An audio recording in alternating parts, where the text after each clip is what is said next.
नमस्कार दोस्तों, मैं तांत्रिक हरीश कुमार आप सभी का अपने इस YouTube चैनल में स्वागत करता हूं। दोस्तों, मैं आज आपके लिए मारण का एक और नया और विशिष्ट प्रकार लेकर के आया हूं आपके लिए।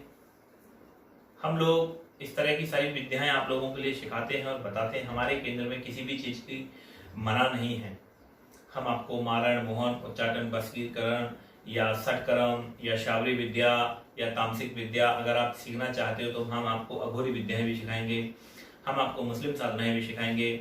आप हमसे किसी भी तरह की विद्या आप सीख सकते हैं। हम सावरी विद्या भी सिखाते हैं। हमारे यहाँ सर्प विद्या, जो सबसे बड़ी हमारी जो पावर है वो है सर्प विद्या की, वह विद्या भी हम आप लोगों को प्रदान करते हैं।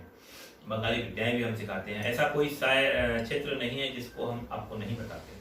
हमारे यहाँ हर विद्याएं सिखाई जाती हैं। सिर्फ केवल आपकी योग्यता के ऊपर निर्भर है कि आप उसमें कितने सफल हो पाते हैं, कितने आप कामयाब हो पाते हैं। तो मारण की विद्या के हमने और कई साधनाएं दी हैं, मारण प्रयोग हमने कई सारे दिए हैं। तो हम आपको इस एक नया प्रयोग दे रहे हैं। इस प्रयोग में कुछ विशेष चीजें हैं जिनके बारे में मैं सिर्फ आपको बताऊंगा। बाकी सभी साधनाओं के लगभग वही सेम नियम रहते हैं जो सबके रहते हैं। सबसे पहली बात तो यही है कि मारण का प्रयोग तभी आपको करना है जब आपको अत्यंत आवश्यकता हो और आप शत्रु को अच्छे से देख पा रहे हो, समझ पा रहे हो, या आपको शत्रु की स्थिति का पता चल पा रहा हो। ऐसा ना हो कि आपका शत्रु कहाँ है आपको पता ही नहीं है, किस हाल में है आपको पता ही नहीं है और आप प्रयोग कर दें। मारण का प्रयोग तभी उठाया जाता है जब आप शत्रु की पल पल की खबरें ले सकते हैं। ऐसा ना हो कि आज हमने उसके घर पर प्रयोग किया और वो व्यक्ति उस वक्त उस घर में मौजूद ना हो, तो मारण प्रयोग विफल हो जाता है या कभी कभी उसके परिणाम भी बहुत भयानक और उल्टे आपको भुगतने पड़ते हैं।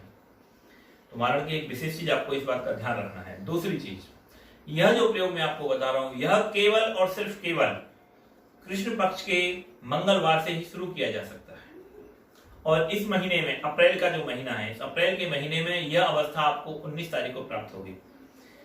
और इस 19 तारीख को आप ये साधना आराम से बैठ के सिद्ध कर सकते हैं, शुरू कर सकते हैं। दूसरे मंगलवार को भी आप कर सकते हैं, लेकिन बेहतर है कि आप इसको 19 तारीख से शुरू करें, तो पूरे इसी में ही आपका एक अनुष्ठान कंप्लीट हो जाएगा। कृष्ण पक्ष का जो मंगलवार होता है, 2 आते हैं, किसी भी आप मंगलवार को शुरू कर सकते हैं। 19 तारीख को आ रहा है, तो इस दिन आपको यह साधना स्टार्ट करनी है। 11 दिन का ये प्रयोग है। इसमें 9 दिन तक पूर्णतः एक्यूरेट जैसे जाप किया जाता है वैसे ही जाप करना है। 10वें दिन आपको 11वें दिन हवन करना है, तो हवन की जो तैयारी है वो आपको 10वें दिन करनी है। 10वें दिन आपको सारा हवन कुंड तैयार करना है अपने लिए। और जाप तो जैसी साधना चल रही है वैसे ही चलेगी, लेकिन 9वें 10वें दिन आपको क्या करना है, इसके लिए एक हवन कुंड तैयार किया जाएगा, सामग्रियां सारी व्यवस्थाएं की जाएंगी। तो इसमें एक विशेष खास अनुपात में सामग्री आपको मिलानी है और 11वें दिन उसका हवन करना है। 11वें दिन जब आप उसका हवन करोगे उसके बाद आपको विसर्जन करना है। विसर्जन के बाद भी आपको 1 माला का जाप कंटिन्यू रखना है। यह साधना बहुत ही अच्छी और उम्दा साधना है। शत्रुओं के ऊपर जितनी बार भी प्रयोग की गई है कभी यह फेल नहीं हुई है। शर्त इतनी है कि शत्रु वहां मौजूद होना चाहिए और शत्रु की आप लोकेट करते रहें कि वो शत्रु वहां है, नहीं है, क्या है या कैसी उसकी अवस्था है, वो बीमार हो रहा है, नहीं हो रहा है, उसके ऊपर मारण का प्रभाव कुछ पड़ा है या नहीं पड़ा है, XYZ। ठीक है। दूसरी चीज का आपको इसमें विशेष ध्यान ये देना है कि इसमें जो सामग्रियां हैं वो नॉर्मल है। वैसे तो सामग्री आसानी से मिल जाती है, नहीं मिलती है तो आप किसी बड़े बुजुर्ग से आप इसकी जानकारियां ले सकते हैं, तो आपको इसकी जानकारी प्राप्त हो जाएगी। ठीक है। अच्छा, इस सामग्री में जब आप हवन करोगे तो नॉर्मली हवन क्या है कि हमें इस तरीके से किया जाता है। आपको सुक्री मुद्रा में हवन करना है। सुक्री मुद्रा किसे बोलते हैं? ये जब 5 उंगलियां मिल जाती हैं, इस तरीके से जब ये उंगलियां मिल जाती हैं तो इन्हें बोलते हैं सुक्री मुद्रा। और ये अधोमुख होकर के आहुति जाएगी इसकी। ऐसे आ रहा है समझ में? आपको इन 5 उंगलियों को ऐसे मिलाना है, सामग्री ऐसे उठानी है और ऐसे उठा करके आपको ऐसे करके डाल देनी है। शुक्री मुद्रा बोली जाती है इसकी। ये मारण के लिए प्रयोग है। इसका जब जाप आप करोगे तो वो जाप आप इस उंगली के ऊपर माला को रख करके ऐसे जाप किया जाएगा या इस उंगली के साथ ऐसे करके जाप किया जाएगा। ध्यान रखना, ये उंगली आवश्यक है जाप के समय आपका मारण सफल करने के लिए। मारण का जाप आप इस उंगली के साथ में ही आप जाप करोगे। बिना इस उंगली के कभी भी मारण सक्सेस नहीं होते हैं। ठीक है ना दोस्तों?